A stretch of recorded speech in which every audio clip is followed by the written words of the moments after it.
the downstream effect of that is that in a capitalist system, it is a winner take all. You know, there's a billionaire in my building who he was asked on interview, he's like, if you had one thing that you could tell someone if they wanted to build, you know, a company like yours, and he said, your customer must absolutely love your product. A lot of people just underestimate the amount of effort it takes to go from good to great in a product or a service. It's like, if you've ever been to like, the difference between a 5-star restaurant and a 4-star restaurant, you know, looks like 20%, but it's 10 times the effort. You know what I mean? The difference between like a 1 Michelin star and a 2 Michelin star restaurant is an ocean. If somebody is starting from scratch, what are the traits, skill sets that they should be cultivating in order to up the odds of their success? They should focus on one thing in general, rather than lots of different things that you're not sure about. Because if you're starting out, everything looks like an opportunity. So the correct answer is all of them are opportunities, but all of them won't work unless you pick one, right? So you have to say no to all the other mistresses. So boom, you pick one. And then from there, I always say 6 figures is sell something to someone. That's it. And if you want more detail, sell something to someone. So it's one avatar, one product, one channel. So you don't have to figure out how do I create 20 pieces of content across. It's like, just pick one channel, one media source, whether it's Facebook, Instagram, YouTube, you know, whatever, Twitter.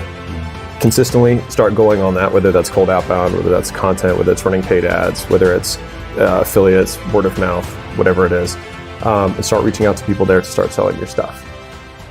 Like Naval had this quote that I really like. He said, you're only selling because you don't know how to market. And you only market because you don't know how to build a product. Because like the best products market and sell themselves. Now, obviously, if you're Steve Jobs or Elon Musk, it's like you build amazing products and then you back them with unbelievable marketing, and then you have an army of salespeople that you know are selling for you. So it's like then you have them all, and then you have a $1 trillion company. Yeah. But like just being exceptional at any of those will make you money. But you get the multiplicative, compounding effect if you're good at 2 or 3 of them. Right. Where do people really struggle in that equation? I think it's fear mostly. I know that's not a skill, but I think it's a character trait. And so people are afraid of not getting validated, or they're afraid of judgment that they perceive from other people that exist or don't exist in their lives.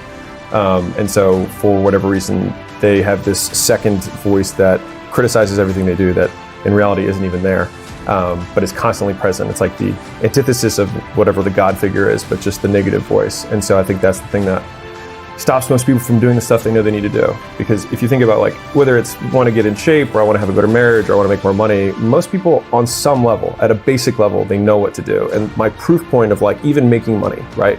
Most of us have had a bill that came up that was unexpected, a tax bill, a car breaks down, a health thing, whatever it is, and we find a way.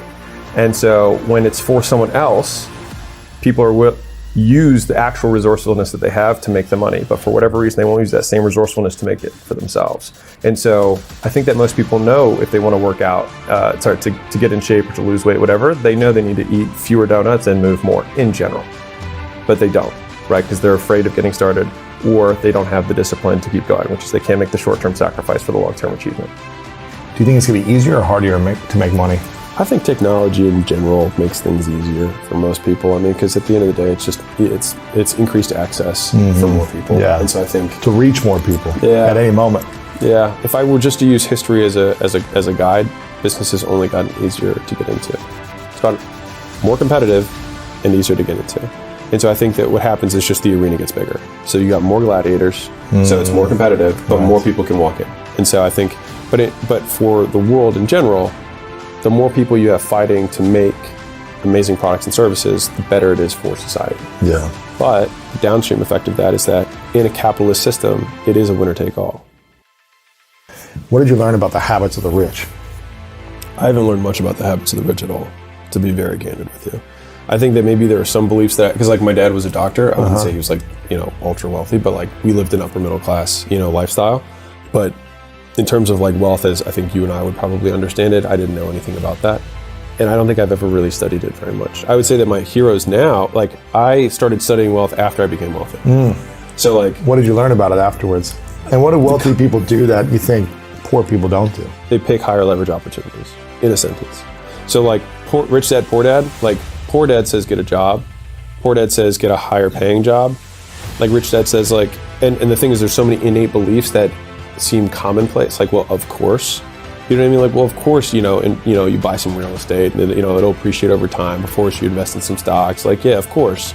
But like, poor dads just don't say that. And so you have to like learn that, I think. And I didn't, so I'm grateful in that I didn't have to learn that, because I heard that just was, of course, yeah, once you have some money, like, of course you don't spend your whole income. Of course you don't. And so there's a lot of course you don'ts that I think I inherited just by being like a saving father. But there's also some upper middle class people who don't save anything. So like, but I think my dad did a lot of, I think he helped a lot with like money hygiene. I think I've had a lot of really good money hygiene from my dad. The big breakthrough that I had for me was when I stopped focusing on, and this is going to sound backwards, but when I started my gyms, I was all about building the business, right? And when I built the biggest companies that I've had and now recently sold, and now we have our portfolio, it was about how do we make the most money? And I know that sounds completely backwards, but the only way that you can make the most money is to provide an exceptional valued service and charge a ton of money for it. And because I optimized around making money, I started going for low capital expense businesses, because I had lost everything after that 5-year stint. And so I was like, never again am I going to reinvest every dollar from the business back into the business, because I've lost it before.